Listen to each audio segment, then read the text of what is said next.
started going it alone a year of play. This is episode 9, Yikes, I Need Professional Help. And some may think I need a haircut too, but I am consciously growing it for the winter months.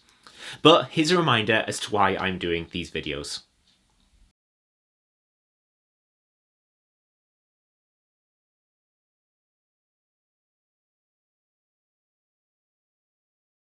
In one of my earlier videos, I shared how a friend of mine recommended people per hour to help create a more professional looking proposition pack. For a relatively small investment, I think it was, 50, 60 quid, the result was much better than I could have achieved myself. And the UK government says that 99.9% of all private sector businesses in the UK are SMEs. So that obviously means key functions and support needs to be outsourced.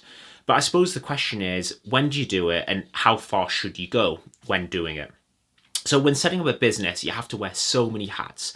But the one thing I have learned as this year's progressed and I've got a bit busier is that spending sort of my time trying to do something that is not necessarily my strength costs more time, frustration, and ultimately stress.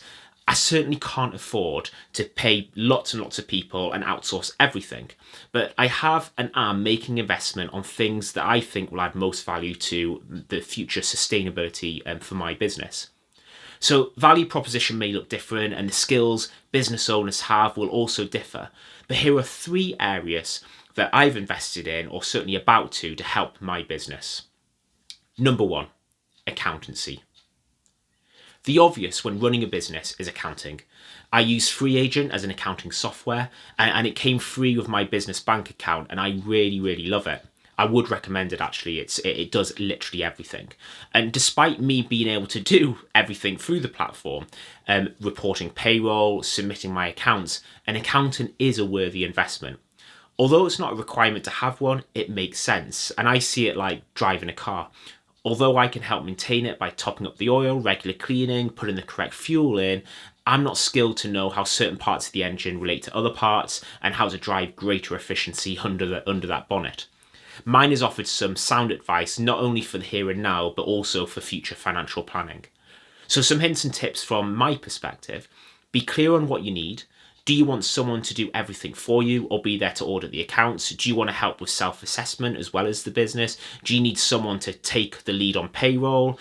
Now for me, I upload my expenses, invoices, bills, so I don't need anyone to deal with all my receipts and I do my own self-assessment. I just wanted someone to help me with my end of year and some other bespoke support.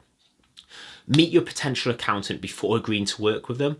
If I am giving access to my accounts, I want to ensure we have a good relationship and an honest one. It helps them and me. You don't want to be frustrated 6 months down the line when they are sort of not answering your calls or responding to emails. Equally, I want my accountant to be invested in me and my business too.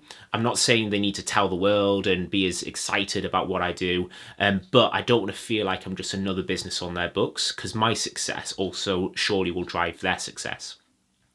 And also take time to understand the basics. The best ideas and business concepts die because of lack of cash flow and financial planning. And as much as hiring an expert is important, you need to make sure you have an understanding, and it means you can ask better questions too. I read The Bluffer's Guide to Accountancy years ago, and I still refer to it. Worth an Amazon look. I don't know how much it is, but it's probably not that expensive. Number 2, marketing. So this will obviously look different depending on the business. And for me, as I discussed in previous episodes, I've learned from the ground up. I opted for a website package that I could self-build. I use LinkedIn and do all my own content. I played around with Google and Bing search to support my SEO. And as the year has gone on, I've realized that when in front of people, showing, connecting, and understanding the challenges and opportunities others face, it generates more business for me. I paid for Vimeo as I do use this to provide sort of videos following my Lego Serious Play sessions. But I'm not skilled in creating professional marketing material, and the video content is something I'm really wanting to explore and do more of. So that's why I've started on the journey to generate better marketing material and paying a professional to help. I want video content, material that can be shared in this sort of cold call type approach and more. And my advice, as soon as you start making money, invest in this space. I don't think I've done bad, but I regret not investing here sooner and tapping into the wisdom of experts on SEO, digital marketing, etc.